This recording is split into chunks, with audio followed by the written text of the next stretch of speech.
अस्सलाम वालेकुम। हमारी आज की ये story devil made me do it the Conjuring के पार्ट 3 पर मुश्तमिल है, जो 2021 में रिलीज़ की गई थी और ये बहुत मशहूर हो गई थी। असल में ये कहानी एक रियल केस पर मुबनी है, लेकिन आज मैं आपको इस केस के पीछे छुपे कुछ राज के बारे में बताना चाहूँगी। इस कहानी का मरकज़ एक बच्चा है जिसका नाम डेविड है। कहा जाता है कि वो बच्चा 40 शैतानों के कब्ज़े में था। मैंने इससे पहले आपको एमिली के बारे में कहानी बताई थी, जो 5 शैतानों के कब्ज़े में थी, लेकिन उसके बरक्स ये बच्चा 40 यानी 40 शैतानों के कब्ज़े में था। अब ये कहानी यहाँ से शुरू होती है कि एक फैमिली थी जिसका नाम ग्लेज़ल है। वैसे तो ये लोग शहर के रहने वाले थे, लेकिन किसी काम के सिलसिले में इनके वालिद इनको ब्रुकफील्ड ले आए, जहाँ पर ये एक गाँव में रहने लगे।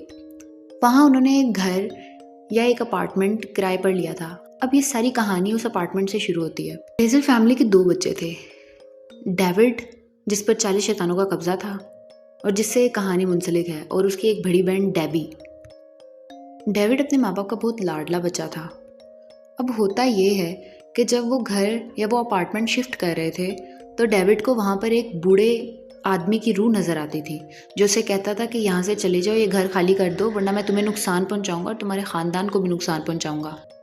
डेविड ये बातें अपने माँ बाप को बताता था, लेकिन वो इतना ध्यान नहीं देते थे और वो ये समझते थे कि शायद इसका यहाँ पर दिल नहीं लग रहा है, खुद जाना चाहता है, इसीलिए इस तरह की कहानियाँ बना रहा है। काफ़ी देर तक ऐसे ही होता रहा, उसको वो बूढ़ा आदमी नज़र आता रहा, लेकिन किसी ने भी डेविड की एक ना सुनी। अब इन वाक़यात ने इंटेंस मोड यहाँ से लिया। डेविड के साथ कुछ ऐसे वाक़यात होना शुरू हो गए जो उसके माँ बाप और उसकी बहन अपनी आंखों से देखने लगे। एक रिपोर्टर के मुताबिक डेविड की माँ ने बताया कि मैंने अपने बेटे को किसी के हाथों पिटते हुए और खरोंचे डलते हुए उसके जिस्म पे खुद देखा है कि कोई उसे मार रहा है, लेकिन वो इनविजिबल था जो भी उसे मारता था। डेविड को वो जो बूढ़ा आदमी एक बूढ़े आदमी के तौर पे नजर आता था, फिर वो एक शैतानी रूप ले गया और वो उसे बहुत ज़्यादा तंग करने लगा। डेविड को रात को सोने में बहुत मुश्किल होती थी। उसको एपिलेप्सी यानी मिर्गी के दौरे पड़ना शुरू हो गए थे। उसके वालिदैन ने डॉक्टर्स को चेक करवाया, लेकिन वो बिल्कुल ठीक ठाक था। डॉक्टर्स कुछ भी कंक्लूड नहीं कर सके कि इसको क्या बीमारी है। डॉक्टर्स ने कहा कि ना तो इसे कोई एपिलेप्सी है, ना कन्वल्जन्स। अब हर रोज़ रात को इसको मिर्गी के दौरे पड़ना शुरू हो गए, लेकिन एक मखसूस वक़्त था जब उसे दौरे पड़ते थे। अब इस वजह से रात को कोई ना कोई घर में से उसके साथ जागता था। एक दिन ऐसा आया जब डेविड की बहन डेबी उसके साथ सो रही थी, तो अचानक से उसकी आंख इस वजह से खुल गई कि उसको अपने ऊपर कोई वजन महसूस हुआ। जब उसने आंखें खोल के देखा तो उसका भाई उसके ऊपर बैठा हुआ था और वो किसी और लातीनी ज़ुबान में यानी लैटिन लैंग्वेज में उससे बात कर रहा था। अब उसको यकीन हो गया था कि इसके साथ वाकई में कोई दूसरा मसला है, कोई रूहानी मसला है, क्योंकि डेविड को इंग्लिश के अलावा और कोई ज़ुबान नहीं आती थी, क्योंकि वो 5 से 6 साल का बच्चा था। अब डेविड को लातीनी ज़ुबान में बात करते उसके वालिदैन ने भी देख लिया था, जिसकी वजह से उसके वालिदैन ने पास ही कोई कैथोलिक चर्च में किसी फादर से रब्ता किया और उनको कहा कि आकर देखें कि उनके बेटे के साथ क्या मसला है।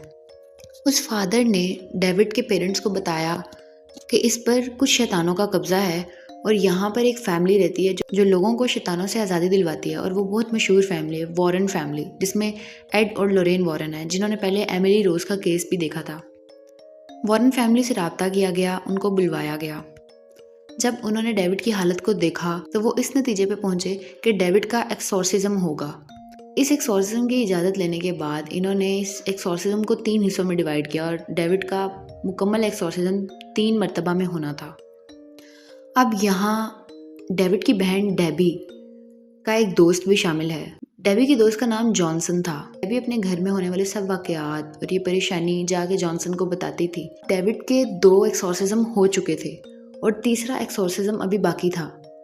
जिस रात ये एक्सोर्सिज्म परफॉर्म किया जाना था, उस रात फादर ने और वॉरेंस फैमिली ने इनको स्पेशल इंस्ट्रक्शंस दी कि कोई भी यहाँ पर बोलेगा नहीं और कोई भी घर से बाहर का आदमी घर में नहीं आना चाहिए, वरना बहुत बड़ा मसला हो जाएगा। लेकिन इसके बावजूद डेबी जॉनसन को ले आई। फादर और वॉरेंस फैमिली ने डेबी को बहुत समझाया जॉनसन को अपने घर वापस भेज दे, उसका यहाँ रहना ठीक नहीं है, कुछ भी हो सकता है, लेकिन वो नहीं माने और जॉनसन को कहा गया कि ठीक है, अगर उसने रुकना है तो वो अपने रिस्क पे रुकेगा। एक्सोर्सिज्म के दौरान सबको मना किया गया था कि कोई भी पैनिक ना करे और डरे नहीं, चाहे कुछ भी हो जाए, लेकिन यहाँ पर जॉनसन बहुत ज़्यादा डर गया और चीखें मारने लगा। अब जॉनसन ने डेविड का फेस पकड़ के कहा कि तुम जो भी हो, तुम मेरे अंदर आ जाओ और इस बच्चे को छोड़ दो। 2 मिनट बाद ही डेविड चीखें मारता मारता खामोश हो गया और उसकी बॉडी जो मिर्गी के दौरे पड़ने की वजह से टूट फूट रही थी वो बिल्कुल ठीक हो गई और वो बेहोश होकर गिर गया। लेकिन इतने में वो सब के सब शैतान जॉनसन के अंदर ट्रांसफ़र हो गए। अब किसी को इस बात का अंदाज़ा नहीं था, लेकिन वॉरेन और फादर ये जानते थे कि उसने जो भी किया है अच्छा नहीं किया। अब इसके नताइज जॉनसन को भुगतना थे। थोड़े दिन के बाद डेविड तो ठीक होना शुरू हो गया, वो हॉस्पिटलाइज था लेकिन वो ठीक हो गया। अब डेबी ये देखने लगी कि उसका दोस्त जॉनसन उसकी तबीयत बिगड़ती ही जा रही थी। वो कुछ ऐसी हरकतें करने लगा था जो उसने अपने भाई डेविड को करते देखा था और वो इस बात से परेशान हो गई थी। उसको पता लगने लग गया था कि अब ये सारा मसला जॉनसन के साथ होना शुरू हो गया है। डेबी को एक जगह as a pet keeper job मिल गई। जॉनसन अपनी जॉब छोड़ के डेबी के पास चला गया और उसको कहा कि मुझे भी अपने साथ यहाँ पर काम में रखो। डेबी का जो मालिक था उसने एक पार्टी अरेंज की।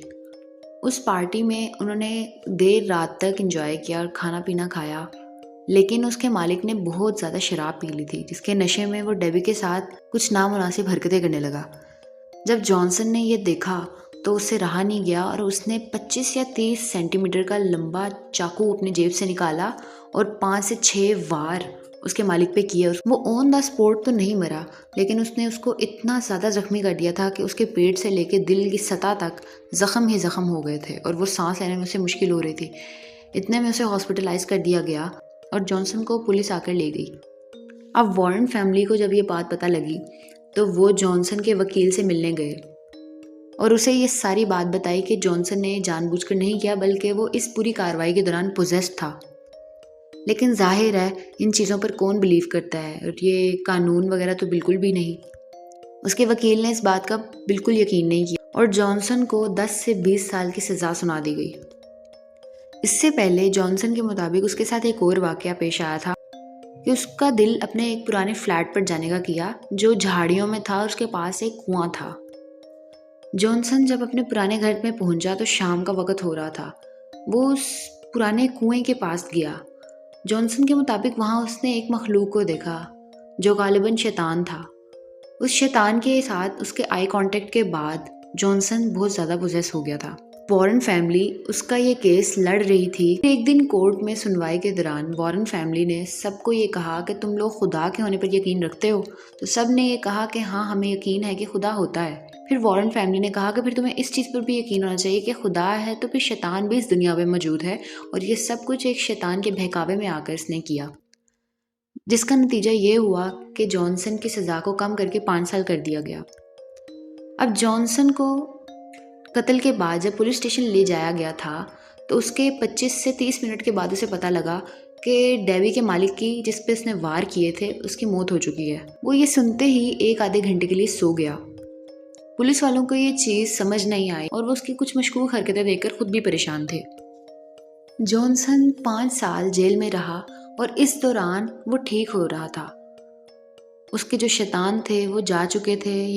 जेल का ये सारा अरसा वो ठीक हो चुका था और उसने जेल से निकल के डेबी से शादी कर ली। ये वो कहानी है जिसपे the Conjuring part 3 devil made me do it एक मूवी भी बन चुकी है और एड और लोरेन वॉरेन ने ये कहानी खुद देखी थी, इस केस की इन्वेस्टिगेशन खुद की थी और उनके बताए हुए वाक़यात ही मैंने आज आपके साथ शेयर किए हैं।